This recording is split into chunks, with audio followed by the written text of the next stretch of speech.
Rory Gilbert from Wrigley.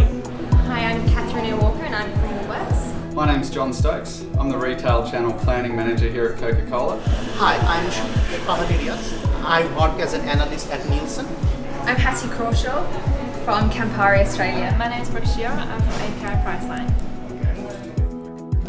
And global retail is really being disrupted by two primarily online-based marketplaces in Alibaba and Amazon. And although they're disrupting the global retail marketplace, I suppose the question remains, why not yet Australia? And that's what I'm going to take you through today. I'm going to take you through the key barriers to market entry for both Alibaba and Amazon in the Australian market, primarily focusing on population density, the cost of entering the Australian market, and then move on to just talk about attitudes to online shopping in Australia that sometimes have been mooted as a key barrier to their success in this market. And absolutely, Australia is one of the least densely populated markets anywhere in the world. 3.1 people per kilometre on this vast continent. And again, on the face of it, this seems like it would pose a fairly huge logistical challenge for any new retailer. However, when you look at global examples of what Alibaba and Amazon have been able to achieve, actually, there's numerous examples of them overcoming these challenges. Canada is a particularly poignant example.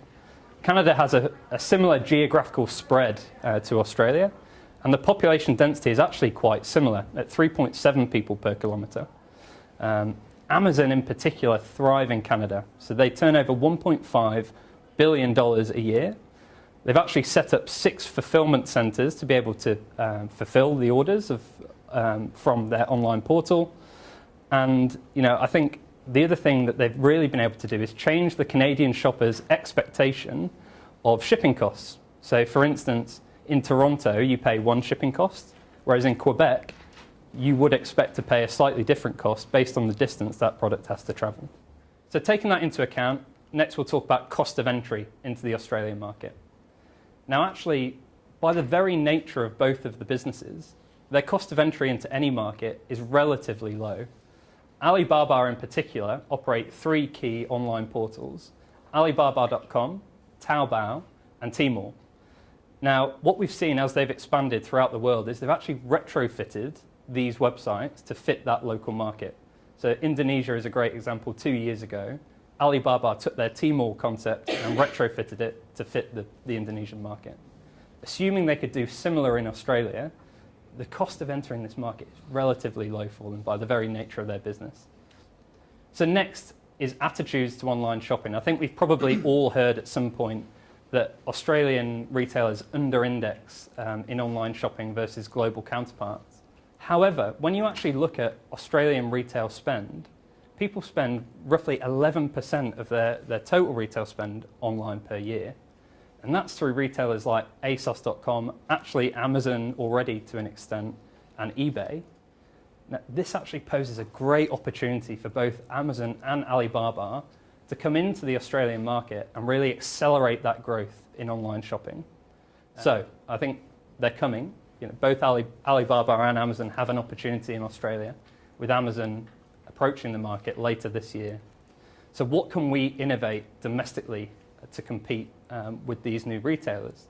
And I think one clear opportunity for us is around mobile commerce and smartphones. So Australia actually has the highest penetration of smartphone usage anywhere in the world. 77% of people have a smartphone versus a global average of 43%. This is a clear opportunity for us to tap into. I suppose to conclude, what I'd say is, population density, cost of entry into the market, and attitudes to online shopping in Australia are not preclusive barriers to entry for Amazon or Alibaba. I think we do have great opportunities to compete with them, particularly through smartphone usage and being really innovative about the way we approach the market. The quote from Brad Banducci here, and it is true, it may take some additional investment to innovate in this way, but it is a really clear opportunity. I think either way, the entry of Amazon and Alibaba into the Australian market is going to usher in this new, exciting, quite entrepreneurial era for Australian retail. And I'm looking forward to it. Yeah, look, I think it went really well. It was a great opportunity to meet such a diverse group of industry professionals, and really thankful for the opportunity. Fingers crossed. 5 years' time. Oh wow. Look, I'd love to be working in a significantly more broad role within Mars, particularly looking after strategy in the Australian market.